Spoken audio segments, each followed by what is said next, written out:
I tried, but you won't hear me out no more.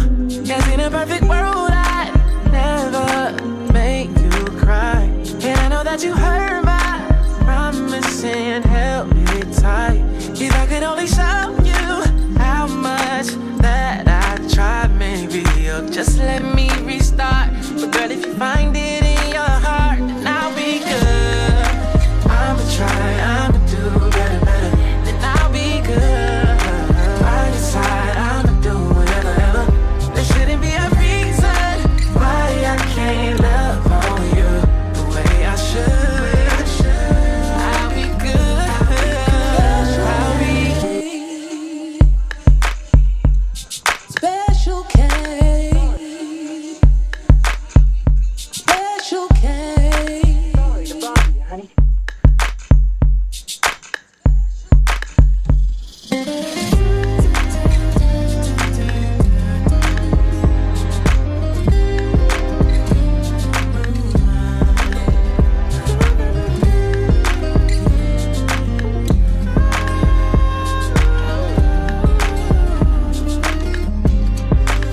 Can't tell you sorry, can't say my bad. Ain't no excuse up in the world, gon' call you back. Though all my reasons could be valid, it now looks like a habit. Though I tried, but you won't hear me out no more. Cause in a perfect world I'd never make you cry. And I know that you heard my promise and held it tight. If I could only show you how much that I tried, maybe you'll just let me restart. But girl, if you find it in your heart, then I'll be good. I'ma try, I'ma do better, better. Then I'll be good. By your side, I'ma do whatever. There shouldn't be a reason why I can't love on you the way I should. I'll be good. I'll be.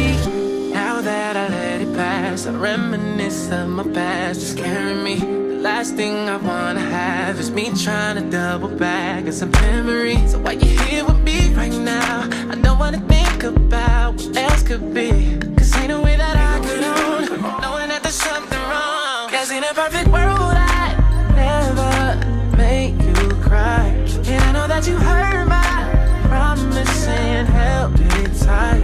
If I could only show you how much that I tried, maybe you'll just let me restart. But girl, if you find it in your heart, then I'll be good. I'ma try, I'ma do better, better. Then I'll be good. By your side, I'ma do whatever. There shouldn't be a reason why I can't love on you the way I should. I'll be good. I'll be. I'll buy you every flower in the world if it makes you smile. And I will find every diamond on this earth. Don't ask me why. And I will fight every battle if you want. Girl, I know that it's my fault, but I promise it's your call. Cause in a perfect world I'd never make you cry. And I know that you heard my promise and kept it tight. If only I could show you how much that I tried, maybe you'll just let me restart. Girl, if you find it in your heart, then I'll be good. Then I'll be good. There shouldn't be a reason why I can't love on you the way I should. I'll be good. I'll be. 'Cause in a perfect world I'd never make you cry. And I know that you heard my promise and held it tight. If I could only show you how much that I tried, maybe you'll just let me restart. But girl, if you find it in your heart, then I'll be good. I'ma try, I'ma do better, better. Then I'll be good. By your side, I'ma do whatever. There shouldn't be a reason why I can't love on you the way I should. I'll be good. I'll be.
ghosts of who we think we are. Eyes reflect the light from distant stars, but all we really need to know here is home.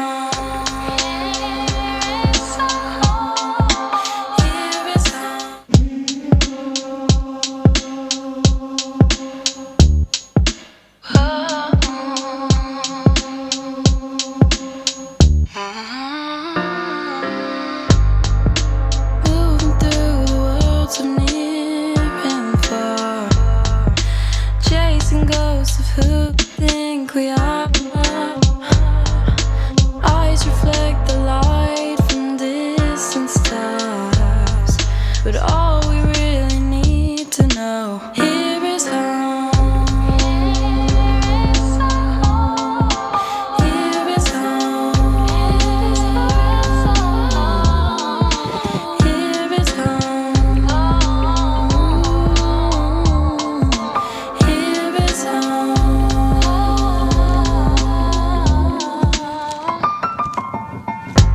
All I need to know is would you let me go? If constrained by your chains, would you let me grow? Would you put me in a cage? Would you set me low? I doubt you would do it, but if you did, I get it though. I mean, I'm semi-slow, rapping like a semi-pro, breaking down the bars like chords in arpeggio, grinning cause I got the head spinning like a merry-go, and coming from the lane where the wild strawberries grow. Yeah, yeah. Drowning in the noise of everyone, hoping we can find a second sun. All this wasted time, we're on the run until we find we're not alone. Here is home. Here is home. Here is home. Here is home.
It all off my dear.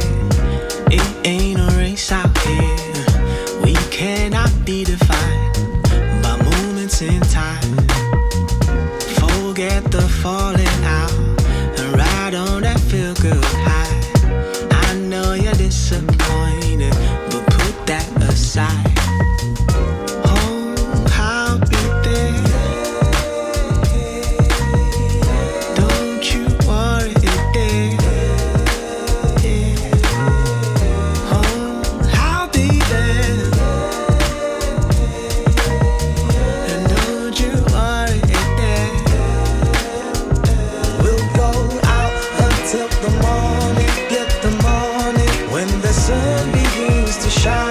Just a moment, just a moment. Let me open up your mind until the morning, yet the morning. When the sun begins to shine, it's just a moment, just a moment. Special K, Special K, Special K.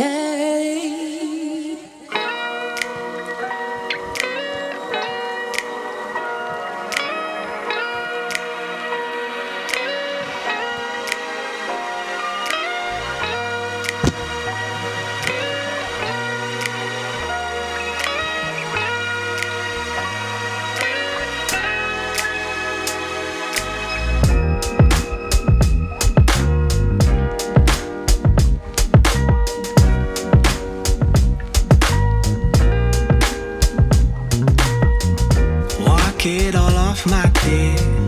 It ain't a race out here. We cannot be defined by moments in time. Forget the falling out and ride on that feel good high. I know you're disappointed, but put that aside.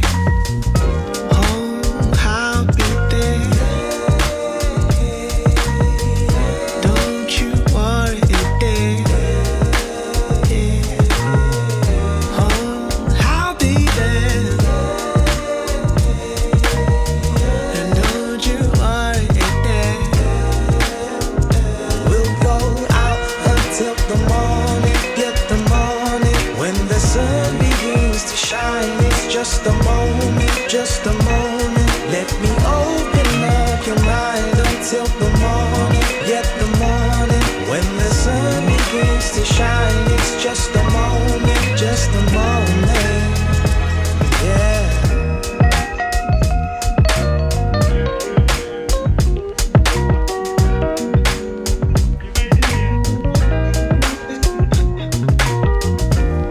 And now I see clear. I'm back on the district line. Hope that it all aligns. I need peace of mind. Oh, I'll be there. And don't you worry there. Oh, I'll be there. And don't you worry there. No. We'll go out until the morning, get the morning. When the sun begins to shine, it's just a moment, just a moment. Let me open up your mind until the morning, get the morning. When the sun begins to shine, it's just a moment, just a moment. Yeah. And I'll be there. And I'll be there. And I'll be there. And I'll be there. And I'll be there. And I'll be there. And I'll be there.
start your little freaky stuff that you do when you want it. Signed up for more abuse. I tried, but I can't seem to remove myself from you. But the truth is me cursed, so I've been doing research, trying to understand our problem. No resolution, what's the solution? We addicted, we cursed, so I've been doing research, trying to understand our problem. Can't get away from you, I can't get away from you.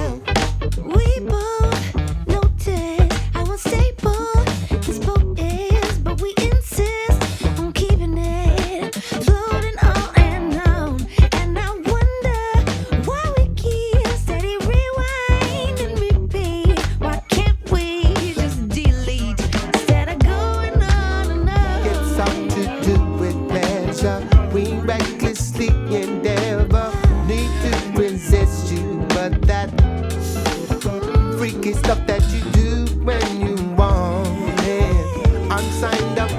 more abuse. I tried, but I can't seem to remove myself from you. But the truth is we cursed, so I've been doing research, trying to understand our problem.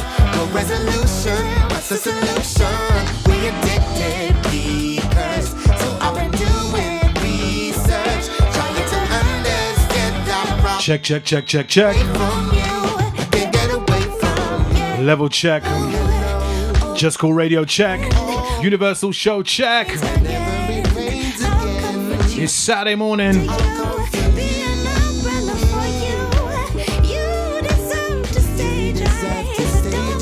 Oh, we back in the building. Right here, JUSCOOLRADIO.com, the Universal Show. Getting on those jams. We've got an action-packed show for you this morning. Really action-packed show for you this morning.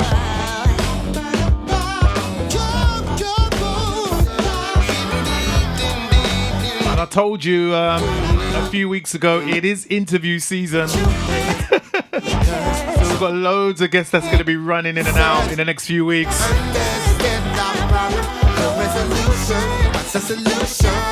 Less music, more talking for the next couple of weeks.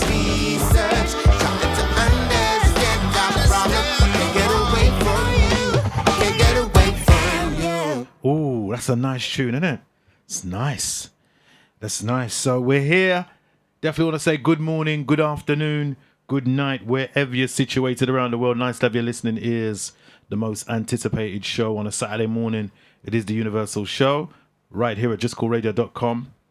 I'll tell you what, it's been a nice, glorious week, innit? The weather's been nice. It's been really, really nice. We can't complain. They reckon it hasn't been this kind of temperature in over 20 odd years. Like, you know, latter April into early May. You know, May is like probably the most important month of the year. Whoop, whoop, whoop. Celebrations and all that. Yeah. Earth Strong month and all that. Yeah, so massive shout out to those of you who's celebrating your Earth Strong in May. Yeah, always an important month. And you know what else as well? Why it's a very important month for me, particularly when it comes to music. May the 4th, right? Tomorrow, May the 4th, officially is 23 years that I've been doing the Universal Show. 23 years. Can you believe it? Started this show in 2002. Started on radio in 2000, but the actual Universal Show itself didn't launch till May the 4th, 2002. And the show was just, you know what I mean? Consistently been improving over the years. I definitely want to say massive shout out to all the guests, everybody in the world of entertainment that has passed through this show. I remember when we first started the show, it used to be on Tuesday evenings between the hours of 6 till 8. And then we had a little sabbatical, and then we came back in 2008, I believe. Is it 2008? Yeah, 2008, I do believe. And then we've been doing the Saturday mornings 10 till 12 ever since then, 2008, and it's just legendary. You know, when it comes to 10 to 12 on a Saturday mornings, that's my time. I govern the airwaves. I do. So massive shout out to every single individual that has supported the movement over the years. 23 years of doing this show. When you think about specialist shows, you know, like we've surpassed certain shows that were like prominent back in the days that are still no longer doing the do. Like seriously, and we're here in 2025 still supplying a service to the masses. You know what I mean? The home of hip hop and R&B. Some massive shout out to everybody, and as well people that I've lost along the way on the journey. I definitely got to say R.I.P. to Fad Boogie, who sadly passed away a couple of weeks ago. R.I.P. Fad Boogie, who was very instrumental part of the Universal Show. He will sadly be missed, I'm telling you. Sadly be missed. All right? Okay, so we've got an action-packed show for you this morning. I've got my first guest. She's waiting in the wings. I think she's ready to go. I had to give her like 5 minutes just to unwind. The taxi man was taking liberties of her this morning. Apparently he was just throwing her all around the place in the taxi. You know, you get them dodgy taxi man, they just, yeah. Yeah, on the sat nav it says like half an hour to get to the station, but he got there in 12 minutes. And you're thinking, how did he do this? Yeah, sat nav says 30 minutes, but he got there in 12 minutes. So you're just getting thrown around the taxi. It's bad. All right, let's get our first guest. Yo, them crazy taxi drivers. I'm feeling wobbly today. You're feeling. I'm telling I you. was on a roller coaster. Oh my god. Oh boy. It's crazy. Let we just let's just check that your how's your mic doing? How's your mic doing this morning? Mic check 1 2 1 Is it 2. is your Right is, left. is let's switch it up. We've got to make sure all the levels are right this morning. Let me bring it up a little bit. Give me- Oh, there we go. Is that cool? Hey, party people. Oh, Good morning. I got my glass of water. Don't worry, it's water. it is water. It's not rain, nephew. Yeah, because that cab driver, oh my gosh, man. I was like, I was on a roller coaster today. I was like, oh, my stomach. Yeah, some of them ain't got no Oh my regards, God. you know. No, I did say to him, I said, listen, I'm on a mission. Can you please get there a little bit quicker? Just do the, like shortcut. Boy, he took shortcuts. I was like, my stomach was He like, said, yeah. Oh my God. You want to get there quick? All right, then. my I'll God, get you there crazy. prompt. So I'm feeling dodgy it. drivers. I'm feeling it. So, Oh, boy. Well, anyway, but you got here in one but piece. I'm here. You know I'm what I mean? here on this lovely sunny day. I'm telling you, it's lovely, back isn't in the it? manor. Bank holiday weekend. It's May. Yes, We're here. We're in the yes. building, the Universal show. Yes. Now, you're not a stranger to my show. No. But, like do you know, home. we just like to have a little recap Yes. because we can't just assume that every time you have been to the show, everybody has Everyone caught knows. it. Yes. Yeah, they might have missed it. Right. They might have Yeah. missed it. Do you know what I mean? So we have in the building, not a stranger to my show, but might be a stranger to some of you that are not in the know. Ivy Chanel is in the building this morning, the first guest, Bank Holiday Weekend. Welcome to the show, Ivy. Thank you. Again. Thank you. Cheers. Thank you. I'm back. You're back. You came here a couple of weeks ago. Yes. I mean, what a performance. Oh, thank you. Yeah, the feedback I've been that was a getting, vibe. Oh, that was a good. vibe. Yeah, Okay. you and Dean Mark. I mean, you shelled down the morning. That's what it's. I've had a few people telling me you should make it a feature special, like start doing tiny desks. No, you really should. But Because that was fun. I think it'd be a good idea. Yeah, seriously. I want to come back and do it again. Yeah, you know what I mean? I think it's something that we could do. I mean, we've got the artists here, right? Yeah. So I would like to invest in that, to be honest. I think it was something different for the show. But anyway, we'll get to that and about live performances and all that. Yes.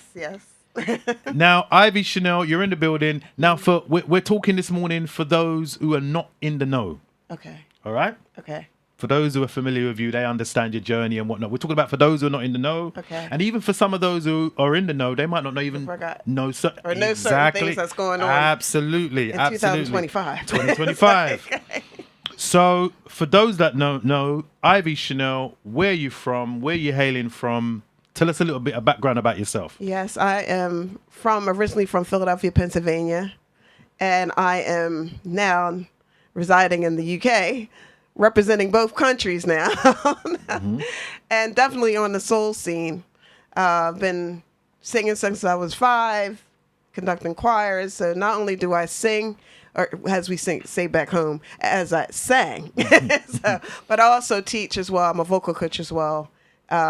So I definitely have to practice what I'm preaching.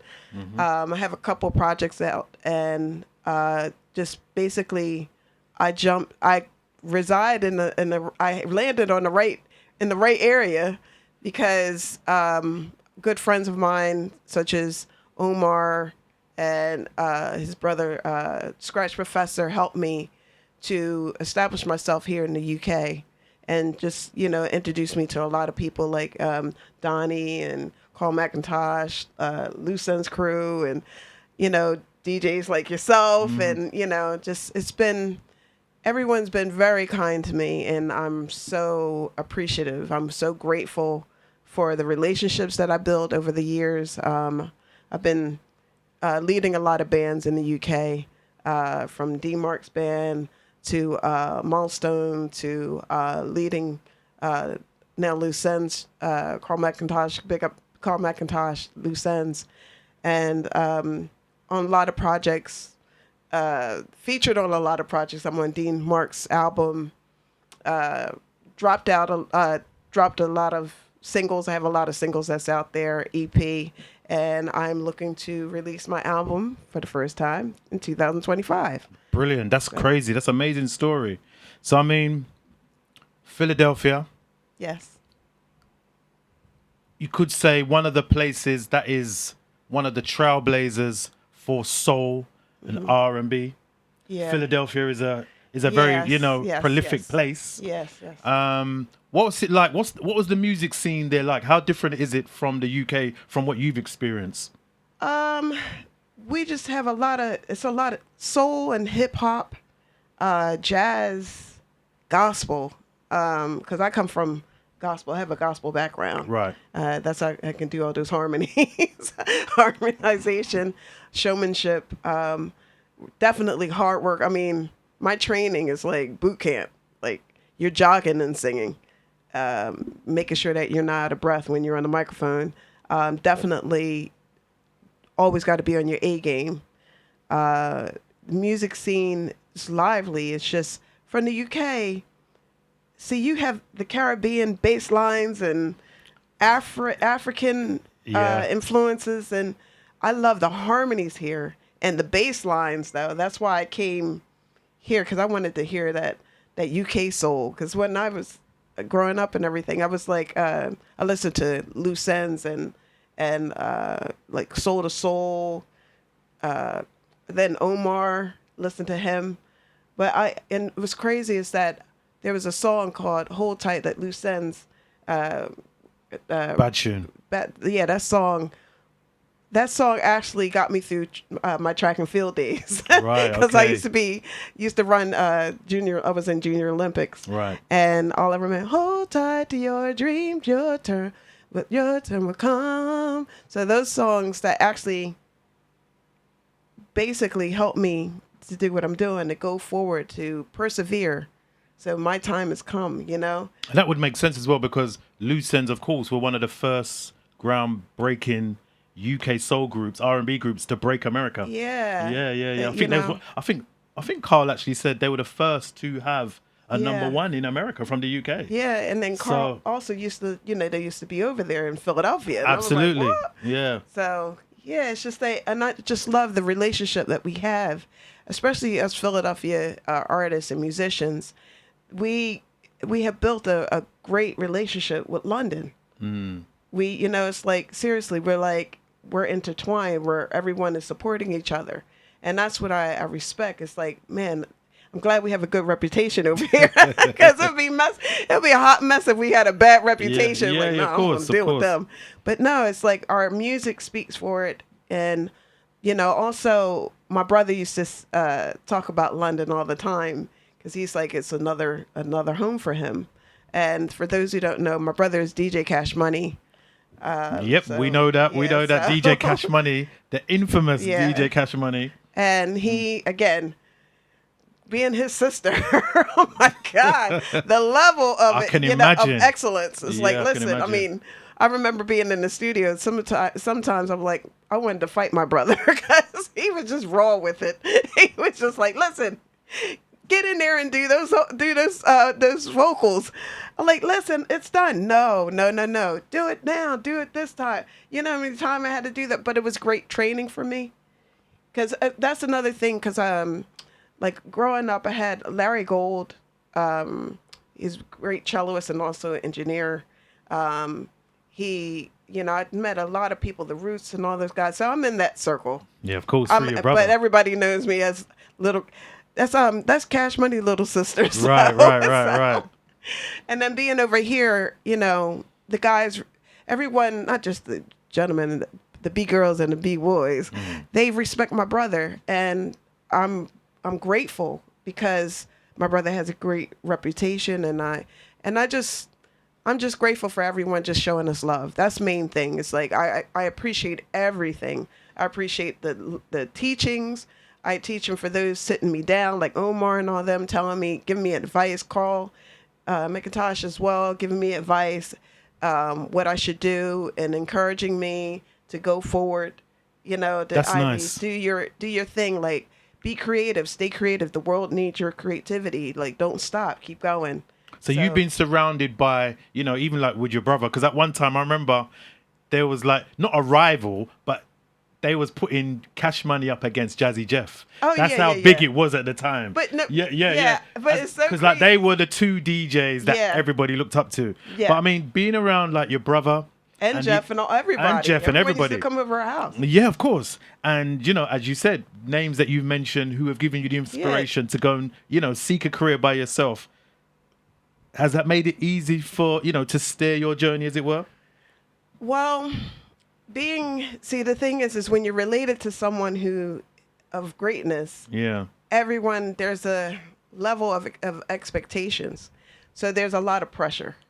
And then not only that, for when I first came to the UK, I didn't want to tell anyone that I was a sister. I took like about a year or two that I wouldn't even mention it. But then the word got out, and I was and they were like, no, because what it is, I wanted people to, you know, dig my music and dig me for me. No, I respect that. I respect that. I didn't want to ride my brother's coattail. Yeah, you know, it's yeah, only yeah. now that I'm like, even now I'm like, feel weird saying like, yeah, I'm a sister, because what it is, You wanted to ride your own wave. Yeah, because Yeah, I'm yeah, like, yeah. I have something to give to the people. Yeah, you know, and I mean, it worked out. And then managers like. Omar's manager, and they were like, Ivy, what's wrong with you? You need to tell people that you're a sister. I'm like, yeah, but I'm just saying, I just want to. It's like Michael Jackson and Janet Jackson. Yeah, she wouldn't yeah, have her own identity.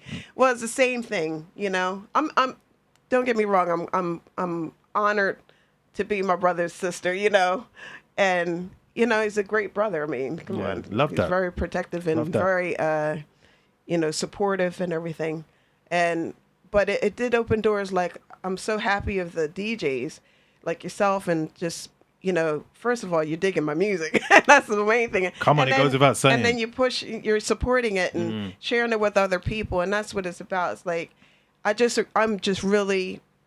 humbly grateful, seriously, because what it is, I'm still able to do it.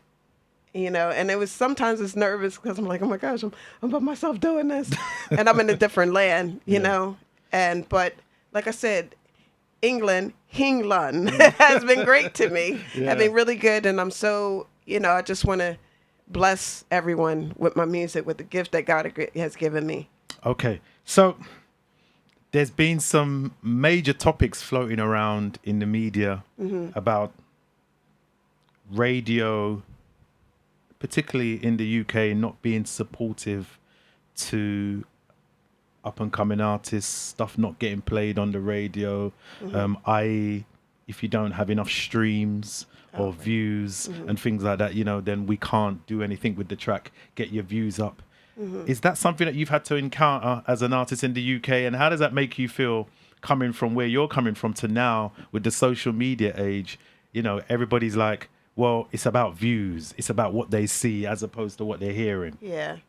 I mean, what I don't like is the number game, because at the end of the day, people can buy numbers, and I'm like, okay, who can pack the shows?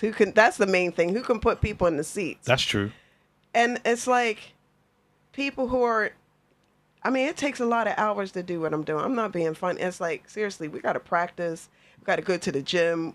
There's a lot of things that people don't see behind the scenes that we got to do. And it's like, okay, well, now your talent don't mean anything. I mean, this is what, you know, some people are like, oh, your talent don't mean anything. You just need a whole lot of numbers. You just need to be popular. But again, I feel deep down inside that your talent will open doors for you. And I can honestly say that my talent has opened doors for me. Took me places, like even today. I mean, I wouldn't be here if I mean, Absolutely. even just being here. Yeah. If Got nothing I- to do if- with views yeah, or no. figures. And that's what I'm No. saying. There's more people, more DJs, more radio stations, more, you know, press, there's people who really want authentic music and don't hide behind the button or have to buy. Yeah, there is a problem with it, but we got to speak up. But I'm a woman like, I'm like this. Okay, I see what's happening, but I'm going to still persevere. Yeah. Because at the end of the day, I can kick down doors. I come from that school. Yeah. Like, listen, okay, you don't want to give it to me, then I'll build it. I'm like that. Like, okay, those who are about that life, meaning persevere, go forward, create your own door. If they're not going to open the door for you, then you create your own door or create a window. Absolutely. And people like yourself, like DJs like yourself and this platform, this is part of it. There's more. There's more people who really want to see emerging artists, new artists, thriving artists, those who are seasoned, who are bringing out creative music from the heart and soul. And we're out here. Yeah. So the supporters, we need your help. Support our music. And the reason why I say that, because obviously, there's this misconception that people don't really listen to radio no more. They just like what they like, i.e. that's why people go to Spotify, their own playlists and whatnot. And then also as well, there's this stigma that the older generation only want to hear stuff that they were used to back in the days. So they're stuck in like, it's almost like they're stuck in like a trap. Like that's what we wanted to listen to. We grew up with the 90s. We grew up with the 80s. Mm-hmm. Who would you say like your target audience is when you're making your music, or do you not have a target audience? You just make music and whoever receives it, receives it. Yeah, I see what's going in the market, but it's about what I feel. It's because what it is, my music is therapy for me. My music, and I just share. It's just like, it's like cooking. Not everybody's going to like spaghetti. You know what I mean? Yeah. Well, I make soul food. How about that? With the music and spaghetti, I make a lot of different cuisines. But I make food that I like. And then I present it to everyone else and find people who like what I like. And then I'm like, okay, you like what I like? Well, here's something different. Like, I know you've been used to doing it with this recipe and these ingredients, but hey, I'm gonna put some ketchup or some hot sauce on it or something. You know what I mean? It's like having grandmom's recipe. Yeah. And then you want to make it your own recipe. With a little bit of flavors on it. Yeah, because it's coming from you, and that's basically how I view music. It's like, okay, I learned from those who came before me, who opened the door for me, but now I have what they have, and now I'm going to just make it my own. That's really, and this is what I tell my students. Yeah. Like even when I'm singing if I'm singing a cover song, I have to put my personality into the song. You know what I mean? And then I find people who really are about love, who really truly love music, authentic music, not hiding behind the button or, have to be. And what I mean by that, no auto-tunes on my voice. Like, I'm a real singer. I mean, I'm a singer. We don't do church, we do church. You know what I mean? There's a difference. You know what I mean? But no, they want the real. There's people out here who really want the real deal. No, 100%. And they want new music. They want to hear newness. I can totally relate. So- because even as a DJ, I'd only play what I like. Yeah, see? Do you understand? And then just, And then find your tribe. you find the people, you find the tribe, and just hope that it resonates with people that have, share the same interests. Exactly. That's what it's about. I get that. So listen, is singing a lost art these days in music? Yes, we know you can sang, but is it a lost art right now in the world of soul and R&B? Do you still think it's like as prominent when it comes to making music, singing, even though you do it? I'm talking about in general, as a whole, as a genre. Is it still an art form, or is it a lost art form right now in 2025? Singing. Is it? It's like this. The first instrument, that's all I got to say. The first instrument is the voice. Of course it's not dying. You know what I mean? It's coming from the heart and soul. So that's like a microwave meal to something that has been marinated. Like, Yeah. I'm feeding people. I'm healing people with my voice. I know the power of my voice.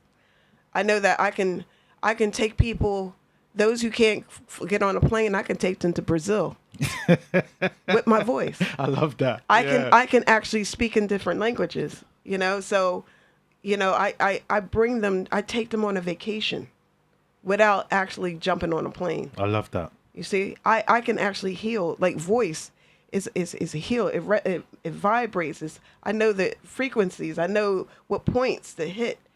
That's the beauty about voice, singing. Yeah, you can. That's what I'm saying. The singing, and also what I'm singing, I could change the atmosphere. All right. I can calm an animal down. Somebody who's not too familiar with the genre of soul and R&B, they've paged you and said, Ivy, give me 5 singers that I need to go and listen to that represent the genre R&B and soul. Right now? Give me 5 singers that I need of all time and even current. Give me 5 singers that you would recommend for them to go and listen to. Shaka Khan, definitely. Definitely Layla Hathaway. Layla Hathaway, fire. I would definitely say, of course, I gotta call my people. So come on, it's Omar. Come on, you're gonna get. You got Donnie coming today. Okay. Donnie, myself. Listen to me. Listen to me. You need to listen to me. God rest her soul, Angie Stone. I mean, Oh, Whitney man, Houston, Angie Whitney Stone. Houston, all of them. Yeah, Whitney yeah, Houston, yeah, Aretha yeah. Franklin. Yeah. The Emotions, the Earth, Wind and Fire. Come on. The OJs, the Isley Brothers. I mean, I know I'm getting that's past 5, but I'm just saying, like, You're going in. come on, it's Isley Yeah. Brothers, the Emotions, the Pointer Sisters, the Stevie Wonder. Is there a Musiq particular Soulchild. singer that you hold in high regards, like for you personally? Is there a particular male Yeah. singer, female singer that you'd say, oh my goodness, they just do everything for me? I mean, it's always been Earth, Wind and Fire in reference to the bands. Right, as in Philip Bailey as the Philip singer. Bailey, yeah. Yeah. On the production side, it's Maurice White. Right. I wish I had a chance to do a show, collaborate with him. Eldred DeBarge as well. Growing up, I used to listen to Layla Hathaway. She's a bad singer, man. Yeah, Layla Hathaway. Bad singer. Definitely. Yeah. Ledisi. How did I know you was going to say that? Ledisi's off the... Ledisi, definitely. Ledisi Ledisi. right now is Ledisi, definitely. easily flying the flag. Yeah. Like, Ledisi. Ledisi, her vocal range is different. Is different. Do you know what? Do you know who's bad as well? And I don't think on wax it does her any justice, because I've seen her live and she's 10 times better than she is on wax. Tweet. Yeah, Yeah. So yeah. it's not a name that would just come up in anybody's conversation. But after seeing her live, I'm like, what, she does that? Yeah. What, she can do that? Because she doesn't showcase that on her records.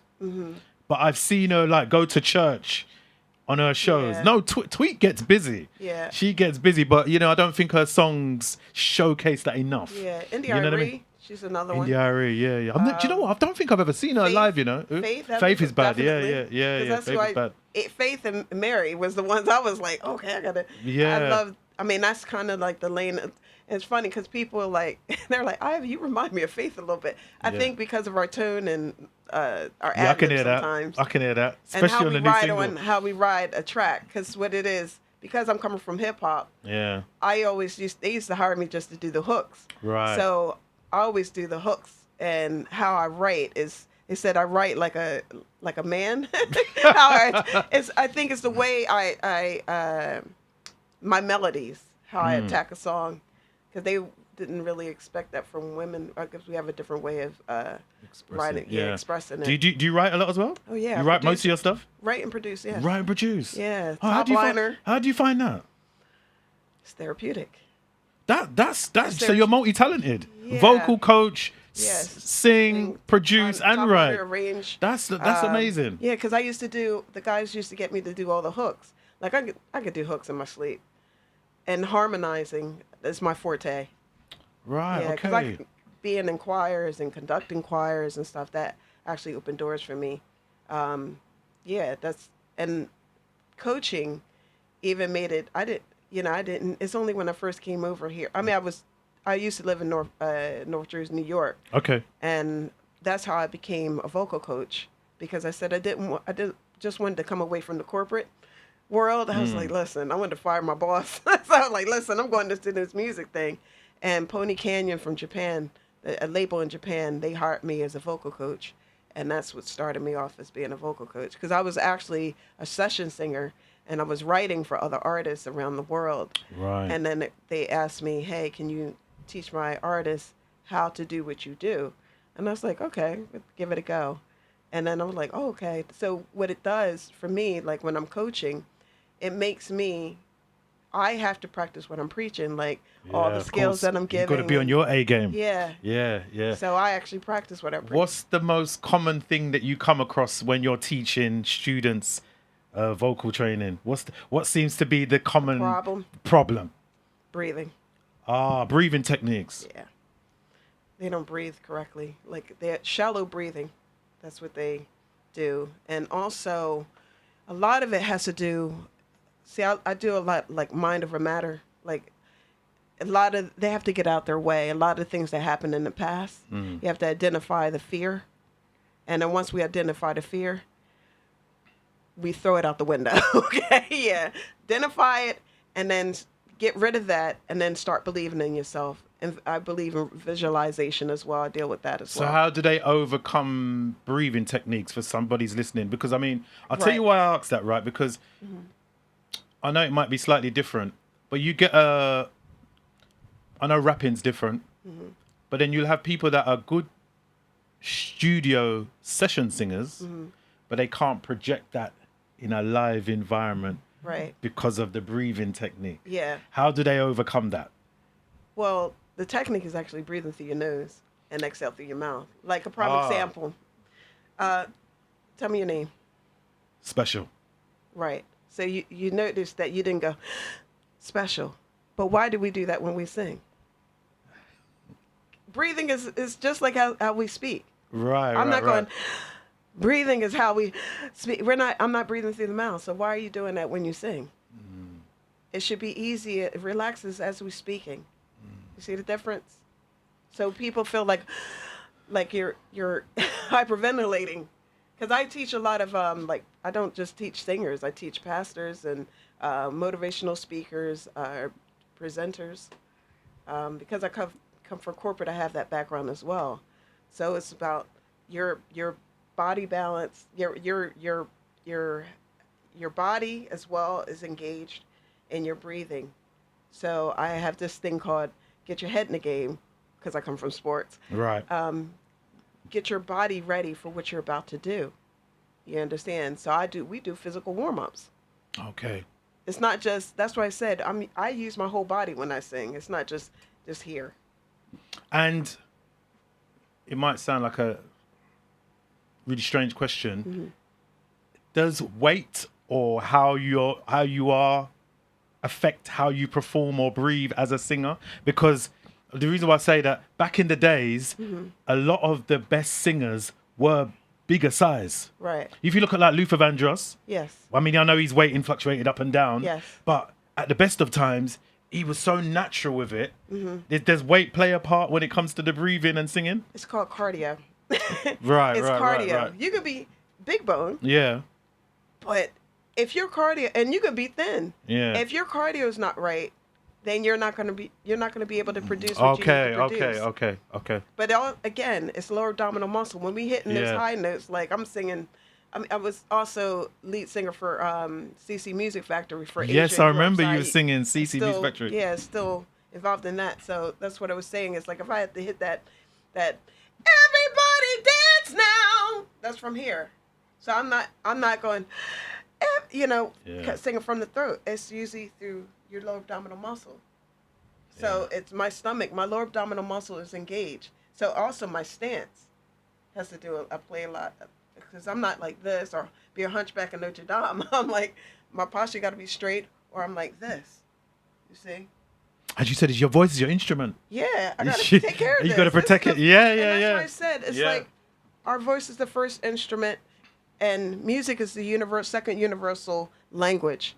And I'm just so happy and blessed that I'm able to use it Yeah, 100%. and learn. I'm still learning. Like even many years I've been singing since I was 5, conducting choirs since the age of 10 and 15, and got into the music industry through my brother at the age 15, and I'm still going. I'm still in it. I love it. that. And I just love giving and sharing my gift with the world, you know? So that's one thing I wanted to do is like, if anyone come to my show, what I want my supporters to get from my show is really to be encouraged and get something from it. Like, feel good. Like I love doing feel good music. Yeah. You know, and one of the things that I promote is love. Love for self, love for significant other, love for Good my morning, brother legend. over here. The Yeah, legend what's just up, walks man? in. He just Hey, walks man. in. Hi. How you doing, sir? Good. Good. Donnie. This is my brother. You know. brother. This is my brother. you know, you talk about going back in time. Yeah. No, we go back a long time. Long time. Yeah, so Donnie's in the building. Yes. Yeah. So, okay. Forwarding on. Forward. We're in 2025. Yes. You said, eventually you want to put out your own album.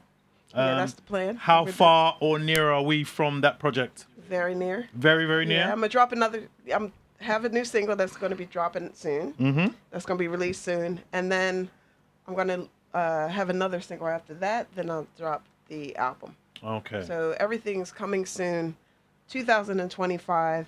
I had to take a year. I took a year off because I had to regroup and of performing live and everything because I wanted to regroup and really not just put up a bunch of singles together and say, okay, this is the album. No, there's a theme to it, like old school, a theme to my music. And it's about, again, what I'm promoting is love, promoting love. And especially for this new single that I dropping is basically, I want to just tell everyone that there's still love out in this world. I mean, I know this world it's look kind of crazy and very negative stuff that's going on, but there's still love. And especially, I wanted to, raise up my brothers because I was raised by kings, and a lot of the kings they get bad reputation. Like there's no good men out, or I mean, there's some really good men out here still. There's and that's those who are really raising up us queens, and they're still out there. So that's what my new single is about feeling secured and protected. And because I'm Cherokee Native, I mean, I have 5 nations in me, but representing Chalaki, which is Cherokee. So Osio, Dohiju, Nohich, Nihina. That's how are you to all my Cherokees, brother and sisters. So how are you? How are you feeling? I'm fine. Osio means hello. Tohiju, how are you? And So I whoa, represent- hold on a minute, 'cause I don't want you to go off on a tangent. Right. Listen, Right. I don't want you to start talking all these different Right. languages and I don't know what you're talking about. So hold on, because you said earlier on, you can speak quite a few different languages. Yes. Mm-hmm. Why? What's your background? What's your ethnicity? To make it short, Yeah. FBI, French, Black, and Indian. And that's what French, I am. Black, and Indian. Indigenous. Oh, Of really? Native, of Okay. Turtle Island. Okay. So I represent all of it, Wow. but I'm a sister. Okay. Yeah, what Omar called me a And Bolivian. you speak fluent Cherokee. I speak Cherokee, yes. So So you a can lot say- of people thought that we don't have our own language. We do have our own language. We weren't allowed to speak it because we had to stay protected. That's why. But our generation's like, listen, this is who we are. We have our own language. I'm preserving our language. Our language was dying, so I'm preserving it and letting people know that we still have our own. We have our own language. We always had our own language. We weren't allowed to speak it, and a lot of Black Americans, they're mixed. Yeah. We were just reclassified. because they wanted our land. So would you classify yourself as African American, as some do, or do you say you're just a Black American? African American, Black. I Yeah, because mean, you know, like I there's, mean, you can see some of I'm the a woman of color. I mean, yeah, but some artists in America, they say, "Well, I'm not African American. I'm just, I'm Black but American." My descendants were mixed. Yeah. So I represent all of it. Parlez-vous français? You know. Go on, français. Français, but I speak Espanol as well. ¿Qué pasa? Nada mucho conmigo, ¿y tú? That's from my Spanish crew. No, Donnie, she's styling on us now. You know, you see that now. You know. Well, because they think I'm Eritrean, they think I'm Egyptian. Over here, they think I'm Brazilian. Well, I speak two types of English: Okay. good English and broken English. Okay, so and I'm gonna say, you know, your tune. Yes. Itaguan. Thank you. What don't mean? Thank you. Itaguan. Can you introduce it this morning, Yes, please? yes. My song, my new single is called "Think About." I can't stop, think about you. Yeah.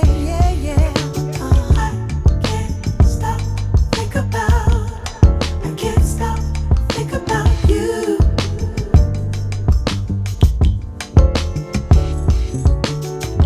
You've got me yearning for you, baby. When I'm with you, I feel secure. Your presence fills the room and excites me.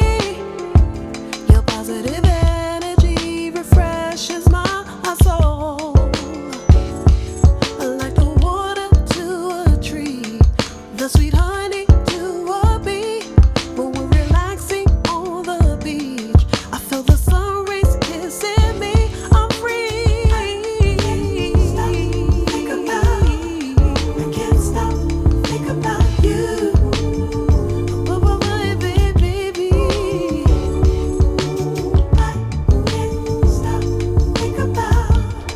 I can't stop, think about you.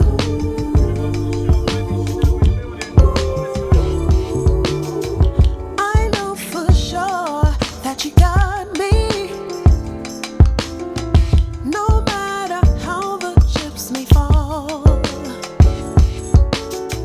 just one look from you always calms me. Whenever the storms of life come near, you are here to assure me. You're like a warm summer breeze, the power peace inside of me that keeps my mind at ease. So stay focused on our dream. We dream. I can't stop, think about you. Yeah. Can't stop, think about. Can't stop, think about you. No.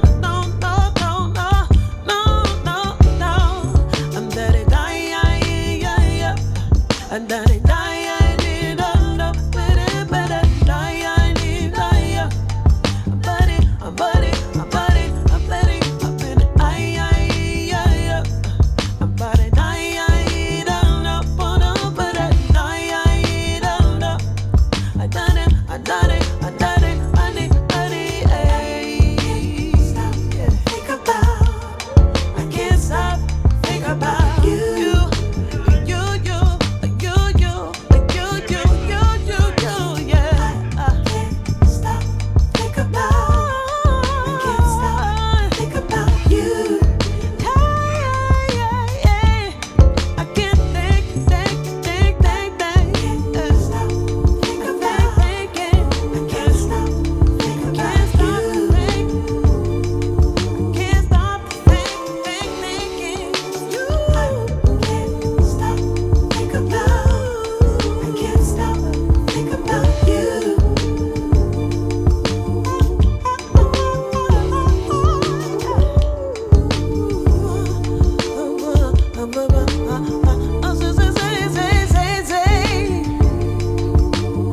Oh, this is niceness. I tell you what, it got a good response from Soothing Sundays last week. The DJs were pressuring me last week. They said, special, I need this.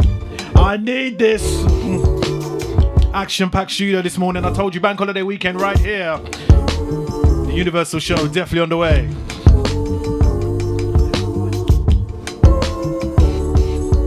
The studio is flooded with OGs.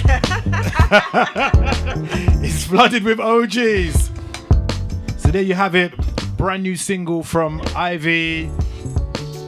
Yes. Ivy, I love that tune. I love that tune. Who produced that quickly? Can you tell them, please? Mike Wolford and myself co-produced this track.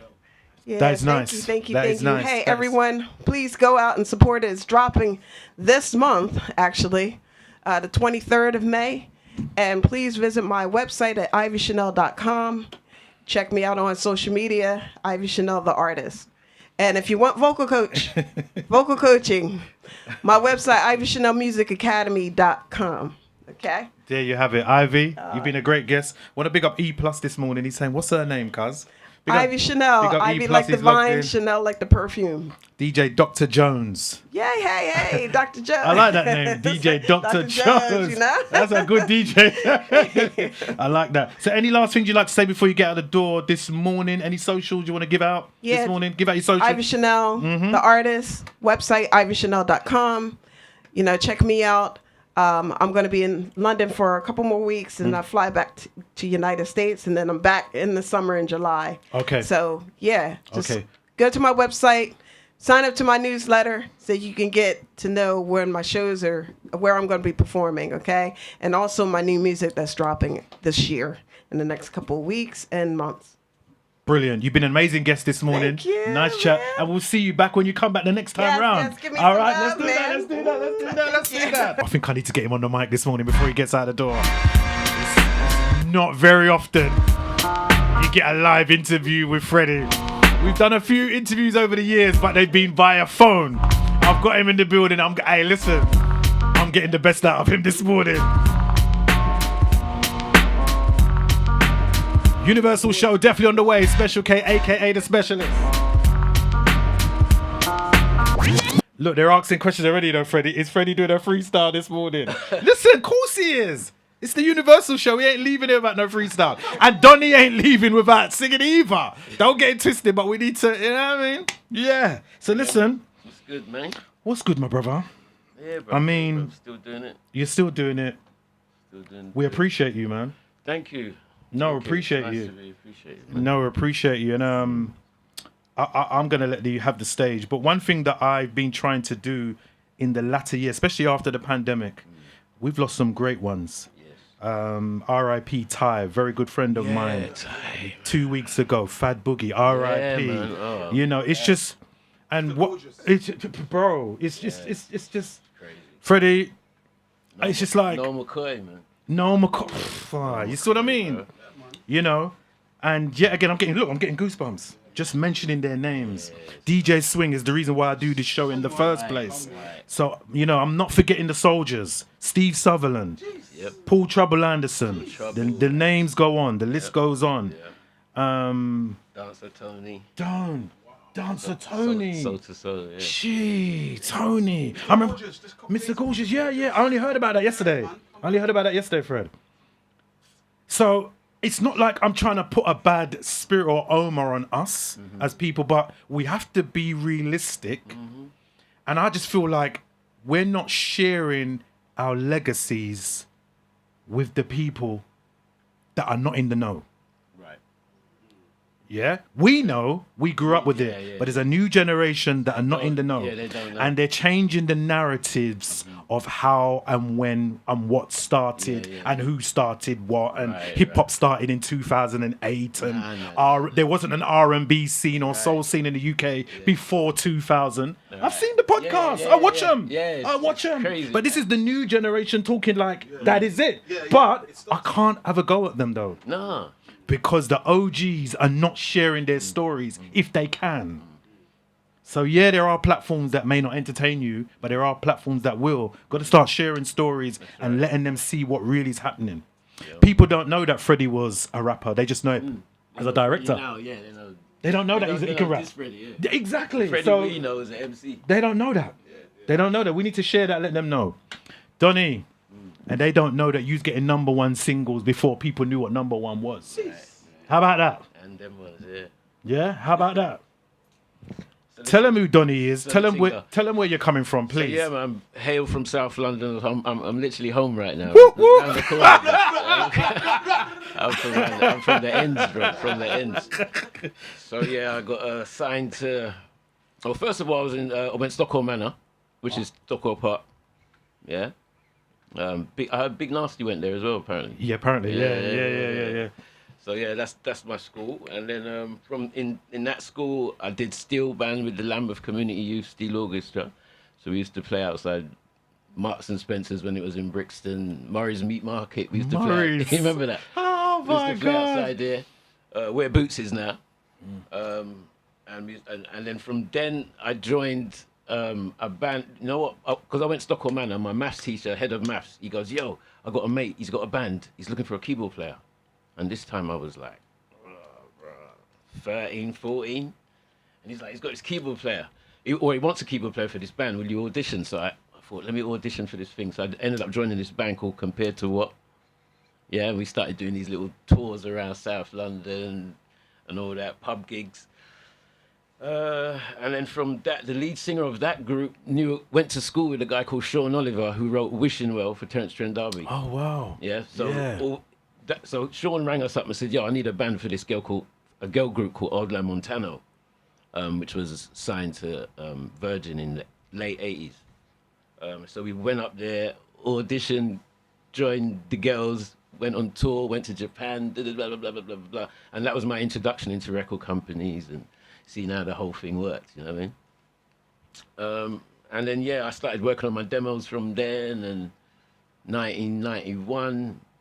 Met Ron Tom, the legend Ron Tom. Jeez. I remember him from Twice as Nice Raves. Yeah, Yeah.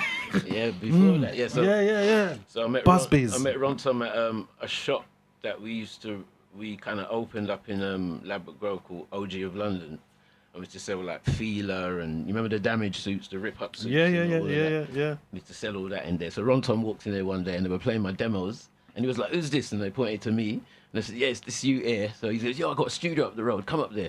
So I went up there later, brought all the tunes. He went, "Yo, man, this is like proper music you're making, bro." So he goes, "I know a man named Johnny Laws, Brixton Academy, who was running Brixton Academy." So then we drove to Brixton Academy, hooked up with Johnny Laws. And he was, "Yeah, I was trying to sign Omar and him God knows something. This is a godsend." All of this, the whole spiel. Yeah. So I ended up joining Jago Management, and then we worked on my demos, and that's when everyone heard about it, like Donny. 1992 is when the album Unbreakable came out. That's crazy. Love Makes the World Go Round. Wow. And then from that management company, Gabrielle came, China Black came, Mark Morrison came from that same whole thing. And then after that, I was like, oh, I look my mum on TV and all of that. And then you find out that the record industry ain't what it's all cracked up to be. Do you know what I mean? There's a few sharks in there. Do you know what I mean? And Yeah. It's really cutthroat. Yeah. You know what I mean? What So- sort of things were happening to you to make you realise it was a getting ripped cutthroat? I was getting ripped off, bro. I was getting ripped off. Like the management team, God bless them. You know what I mean? They got me there and that, but they were creaming off the top certain monies that I was. You know what I mean? Okay. So when I was going back to people would say to me, "Yo, so yeah, I paid you blah blah blah for that," and I'm like, "What? How come I only got? Where's the rest of it?" Yeah. And even though I was in a production deal. And the way that works is you're signed to the production company, so the production company gets the advance from whoever, and then they divvy out the money to you. But they're divvying out less than I'm supposed to get. And people were trying to book me in Africa and in Japan and blah, blah, blah. And they're like, yeah, they were charging extortionate amounts. And we just said, no, we don't want to do it. So I was like, bare problems, man. And then I had the next problem with the record label, where they said, because what they do is, there's a guy that turns up in his Ferrari, you give him $5,000, and now your tune's in the top 10. Yeah, and that's still going on now. That's still going on now. So anyway, they happened to come down on our management company saying that, my management company saying that they were doing that to me.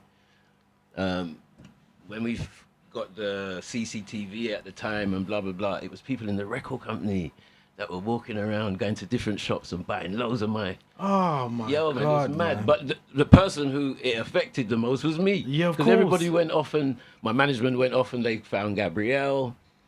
In fact, when the tape dropped on the table, The Dreams Can Come True, my management, Johnny said, what do you think about this tune? Is it any good? And I was like, what are you talking about, bro? This tune's massive, Yeah. bro. So 2 weeks later, Gabrielle was in there, signed, bam, bam, bam, blew up. All of a sudden, Mark Morrison come down, you know what I mean? And all of a sudden, Donny was on the back burner because of the record company thing and da-da-da-da. So I went into production. And then we created, me and Ron Tom, because Ron Tom had a studio downstairs, so we created the All Saints, because we were on All Saints Road. So Melanie Black used to come on her own on a Monday night. Chesney used to come on a I Thursday. need to just rewind that a bit because for those that missed it, Yeah. tell them again. So me and Ron created Tom created the All Saints. Yeah, See what I'm saying? Yeah. Important information. You guys need to know this. History. This is history. He's breaking it down. So they were just like solo artists coming in. We were in the studio every night of the week working on a different solo artist. And so Ron was like, well, we're on All Saints Road. We're working with these 3 girls. Let's just stick them together and call them All Saints. And I was like, you're going to call them after the street, bruv? He was like, yeah, I'm going to call them after the road. I was like, see, okay. Yeah. Okay. So we ended up doing the demos that got them their record deal. And there was a few, shifts and shuffles in the band and some people left and the twins came in. And That's right. That's what you know as All Saints now. And Chesney, I remember Chesney couldn't even afford to come down to the studio. Do you know what I mean? It was that bad. We used to drop her home, and she's the richest one now. That's crazy. Oh, yeah, because she's a songwriter. Yeah, she's the richest one. Man. It's crazy, man. It's lovely to see as well, man, because I remember the struggle they had. So we did that, and then we ended up, so I kind of basically got into production and working with people behind that. Did that, worked with Damage, Truce, you remember Truce? Truce, of course, yep. Peter Andre, we got in the studio with Pete. Peter so Andre. many different people, but we'll get there after it. Yeah. And then we created the Sugar Babes. Sugar Babes. History again. See what I mean? Yeah. Legacy. Yeah, the Sugar Babes. Do people understand this? We need to celebrate our musicians in this country. Yeah, people don't know, bro. They don't know. That's why we need to share these stories. The man behind the Sugar Babes. The man behind the All Saints. The man behind a lot of music. Donny, take it away. Yeah, so again, Mutia used to come down on a Monday night, just on her own. Siobhan used to come on a Thursday night. Then Mutia said, yo, I got a friend at school named Keisha, and she sings. So she put her on the phone, and she sang like some Brandy and Monica, like a Brandy and Monica tune down the phone. He was like, yo, you got to come in as well, because she was banging. So the 2 of them come in now, same thing, put them together, and then Ron said, yeah, I'm going to call them the Sugar Babes. Wow. And then this is history. Yeah, and they kept the tune I did a tune called One Touch. So that's the title track to their first album. So that's my tune. Yeah, and then, oh, mate, and then what else have I been doing? Grace Jones. Grace Jones. So, yeah, when I was doing my first demos, I used to work with a guy called Ivor Guest. Who was like the Duke of Wimborne. He was like royalty and that, but he used to love making music. So I used to make enough music in his house in Kings Road, and he's got about 3 tracks on my first album. And then years later, he rings me up. He goes, Donny, yeah, I'm just in the studio with Grace Jones, and we're trying to get this sort of vibe. And did you want to come down? And I was like, what? Grace Jones? Of course, I'll run down the studio. It's my idol, man. That's the reason why I signed to Island Records, because Grace Jones. Because that's Marley. crazy. That's why I signed to Island. That's amazing. So I'm in the room, and we sat there, blah, blah, blah, and I'm listening to the tracks, and I go, what do you think? Yeah, it sounds right. Blah, blah, blah, blah. She goes, yeah, you hungry? I'm like, yeah, of course I'm hungry. She's like, yeah. Because I've been there for hours, I'm starving. Yeah, so then she's like, yeah, come, we're going to cook you some food. Yeah. What? So I ring home to my girl at the time, like, babes, I ain't coming home, you know. Grace Jones going to cook me dinner. I'm going to go, great. Yes. What was she like, Don? So listen, I went around and she was proper mumsy. Really? Like proper mumsy, yeah. So she made this wicked curry goat and rice, bro. Yeah, So, damn it was wicked. Put down a knife and fork, clink. So she stands over me and I'm looking at her. She's like, so, are you gonna be in my band? I was like, have I got a choice? Have I got a choice? So like, yeah, I've been playing with her now for like 18 years, playing keyboards. Wow, that's amazing. 18 years this year. Do you know what it is, right? I don't think people really understand. Do you know, it's fair to say, yes, we know they talk about Bob Marley, Gregory Isaacs, you name it, you know, Ken Booth, all these prolific names from Jamaica. I don't think people understand she's one of the most legendary artists to come out of Jamaica. One of the most legendary Jamaicans. And it never really gets spoken about. People don't they just say Grace Jones. Yeah, they don't realize. But they don't realize she's at Jamaica. Yeah, listen. Maroon. Right, maroon. It's that dark maroon look. Yeah, with the draw. But they never really highlight that. Yeah. The fact that, and she speaks quite a lot about. She's from the culture. same tribe as Shabba Ranks. Right, there you go. You can see it. Yeah, you can see it. Yeah, you can see it. Grace Jones, man, amazing artist, legendary. I mean, you know, being a complete package yourself, Don, and then to working with someone of that magnitude, did that bring out something different to you as a musician? Yeah, definitely, man, because she's one of the greats. You know, someone I looked at, and it's just when you watch her work and see how it runs, you're like, wow, this is amazing. Like, it gives you a whole different insight on. What have you learned from working with Grace Jones? Just the stage presence, working the stage, lyrics, the songs, and just the things that she looks out for. Because being in the studio with her, you kind of see how she works and stuff. So yeah, stuff rubs off on you. Yeah, you know what I mean. Stuff rubs off. Yeah. So I did some of Grace. What else I've been doing? Oh, and then one night it was in Labrador Grove in the. You know what? All right, let's go back. So I got signed to D'Angelo's label. Right. With so I went to America for a wedding and going up the escalator. Next, my brother's coming down the escalator. It's like, yo, man, Don E, what you doing here, man? I was just talking about you, man. You got any music, man? I was like, yo, I've always got my demos, bro. He's like, hey, I'm on Sunset, man. Come to the hotel. So we go to the hotel, playing the tracks. Next morning, he rings me up. I want to sign you, man. I was like, okay, but there's a band. I was like, you want to sign me as a band, bro? He's like, yeah, because we got D'Angelo already. We got Nika Costa. We want to sign you as a band. I'm like, oh, man. So that night, Janet Jackson had a party. So I went to this party. So down there, boogieing in, party's nice, whatever. Janet's way down in some VIP thing. We're never going to meet her. You know what I mean? We're never going to meet her. So it's one of like, let's go outside, have a West Indian cigarette and that. So I go outside, and there's a brother in a hat.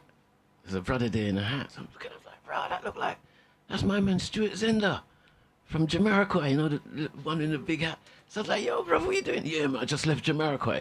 And I'm listening to him. I was like, yeah, you want to join the band, bro?